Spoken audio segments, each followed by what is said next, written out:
সুপ্রিয় সপ্তম শ্রেণীর শিক্ষার্থীবৃন্দ, আশা করি তোমরা সকলে ভালো আছো। তোমাদের সবাইকে আমার অন্তরের অন্তঃস্থল থেকে আন্তরিক মোবারকবাদ, অভিনন্দন, সালাম। আসসালামু আলাইকুম ওয়া রাহমাতুল্লাহ। গত ভিডিওতে আমি তোমাদেরকে সপ্তম শ্রেণীর গণিত বইয়ের একক কাজে পৃষ্ঠা 39-এর প্রথম 4টি অঙ্কের সমাধান করে দেখিয়েছিলাম। আজকে আমি পরবর্তী 4টি অর্থাৎ 5 নম্বর থেকে 8 নম্বর পর্যন্ত অঙ্কগুলো সমাধান দেখাবো। তোমরা সবাই একটু মনোযোগ দিয়ে দেখো। তার আগে তোমরা যারা আমার চ্যানেল সাবস্ক্রাইব করেছো ধন্যবাদ তাদেরকে, আর যারা করো নাই তোমাদের কাছে রিকোয়েস্ট তোমরা এক্ষুনি চ্যানেলটি সাবস্ক্রাইব করে আমার সঙ্গে থাকো এবং প্রতিদিন নতুন নতুন আপডেট পেতে, প্রতিদিন নতুন নতুন ভিডিও পেতে তোমাদের সহায়তা হবে, তোমাদের উপকার হবে। তোমরা চ্যানেলটি সাবস্ক্রাইব করে দাও। এখন আসো, 5 নম্বর অঙ্কে দেওয়া আছে 3x to the power -2 into y to the power -3 whole to the power -4, অর্থাৎ এই যে 3x to the power -2 into y to the power 3, এটা সম্পূর্ণ টুকের উপরে -4 পাওয়ার দেওয়া রয়েছে। এখন আমাদের সমাধানটা কি হবে? সমাধানটা হবে এরকমের যে আমরা বলেছিলাম যে সূচকের উপরে যদি সূচক থাকে, অর্থাৎ পাওয়ারের উপর যদি পাওয়ার থাকে, তাহলে আমরা পাওয়ারগুলো গুণ করে দেব, গুণ করে তারপর অন্য দিকে যাবো। তো এখানে যদি আমরা পাওয়ারটা গুণ করে দেই, তাহলে দেখো 3x এর পাওয়ার আছে -2, এই -4 এর সাথে যদি গুণ হয় তাহলে মাইনাস আর মাইনাস মিলে প্লাস, প্লাস এবং 4 দুগুণে 8, প্লাস 8 হয়েছে। এখানে প্লাস চলে আসলো, এখানেও তাই, -3 আছে পাওয়ার আর এখানে -4 পাওয়ার, তাহলে এই মাইনাস মাইনাসে প্লাস আর প্রেসারে 12, তাহলে আমাদের 3x to the power 8 y to the power 12 12, তাহলে এইটাই আমাদের অ্যান্সার। এখানে আর কিছু করতে হবে না আমাদের। 2 নাম্বার আসুন, s square into t to the power -4, তার উপরে সম্পূর্ণ টুকের উপরে পাওয়ার দেওয়া আছে 0। যখনই 0 চলে আসে, তোমাদেরকে গত ভিডিওতে আমি বলেছিলাম যে যখনই কোনো কিছুর উপরে 0 চলে আসবে তখন সেটা কি হবে? একেবারে 1 হয়ে যাবে।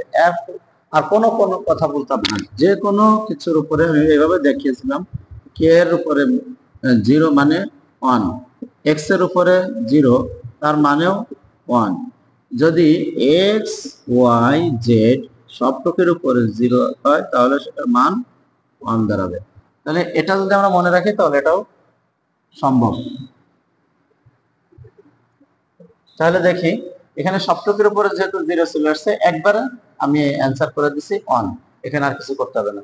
7 number 2 to the power -2 by x whole -1, তাহলে এখানে পাওয়ারের উপরে পাওয়ার আসছে, সূচকের উপরে সূচক আসছে। এখানে দেখো 2 এর উপরে -2 আছে পাওয়ার, তার উপরে -1। এখন এই -1 এর সাথে -2 গুণ হবে, মাইনাস মাইনাসে প্লাস, আর 2 অক্ষে 2, মাইনাস মাইনাসে প্লাস, 2 অক্ষে 2 হয়ে গেল। আর x এর পাওয়ার -1 চলে আসছে, x এর পাওয়ার -1 চলে আসছে, এটা গুণ হয়ে।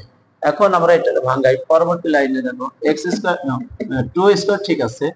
এইখানে -1 হওয়ার কারণে এই নিচে 1টা উপরে চলে গেছে, এক্সট্রা নিচে চলে আসছে। এই 2 স্কয়ার ভাগ হলো 1/x, 1/x। পরের লাইনে কি আসলো? 2 স্কয়ার ঠিক থাকবে, এই গুণ আকারে এনে উপরেরটা নিচে, নিচেরটা উপরে দিল। তো 1 যদি নিচে চলে আসে তাহলে তোমাদের সেই 1 এর কোনো মূল্য নাই। এজন্য আমাদের 1 নিচে আসার কারণে আমরা নিচে 1টা দেইনি, কারণ 1 দিয়ে যাকে আমি ভাগ করি না কেন সে ভাগ কোনো বাড়বেও না কমবেও না, এজন্য নিচে দেওয়ার কোনো প্রয়োজন নেই, শুধু x হবে। তাহলে এই জায়গায় 2 এর উপরে স্কয়ার মানে 2 দুগুণে 4 আর এক্সট্রা x থেকে গেল, তাহলে অ্যানসারটা আসবে 4x। 8 নম্বরে আছে 3 to the power 9 by 3 to the power -5, তার হলো সম্পূর্ণ টুকের উপরে -2 দিয়ে আছে। এখন সূচকের সাথে সূচকের গুণ হবে, তাহলে এই 9 এর সাথে 2 এর গুণ 9 দুগুণে 18 হবে, আর প্লাস মাইনাস মাইনাস বসে যাবে। আর 5 এর সাথে 2 এর গুণ হবে, 5 দুগুণে 10 হবে, আর এই মাইনাস এর এই মাইনাস গুণ হয়ে প্লাস হয়ে যাবে, প্লাসটা দেওয়া লাগে না। তাহলে আমার এই জায়গা ভিত্তি 3, এখানেও ভিত্তি 3, 3 আর 3 দুটো যদি একই ভিত্তি, তাহলে আমরা কি করব, ভাগ আকারে আছে, আমরা পাওয়ারটা বিয়োগ করে দেব। পাওয়ার বিয়োগ করতে গেলে কি হবে, এই পরের লাইনে আমি লিখছি 3 - 8, আবার এটাও যদি এই 10 বিয়োগ হয়ে গেলে -10 হয়ে গেল। এখন এটাও মাইনাস, এটাও মাইনাস, দুটো মাইনাস যদি পাশাপাশি হয়ে যায় তখন আমরা কি করব, দুটো মাইনাসের যোগ করব। তাহলে ভিত্তি 3 ঠিক থাকবে, আর -18 আর -10 মিলে -28 হয়ে গেছে। এখন এখানে মাইনাস আকারে না রেখে প্লাস আকারে নিয়ে আসলে উপরে 1 দিয়ে নিচে 3 অর্থাৎ 28, এটা আমাদের অ্যান্সার। তো যাই হোক, এটা তোমরা আয়ত্ত করো। পরের যে 4টি অঙ্ক রয়েছে এই এই একসঙ্গে একক কাজের সঙ্গে এই 4টি আমি পরবর্তী ভিডিওতে দিয়ে দেবো ইনশাল্লাহ। তোমরা আমার চ্যানেলটি সাবস্ক্রাইব করে সঙ্গে থাকো। আসসালামু আলাইকুম ওয়া রাহমাতুল্লাহ।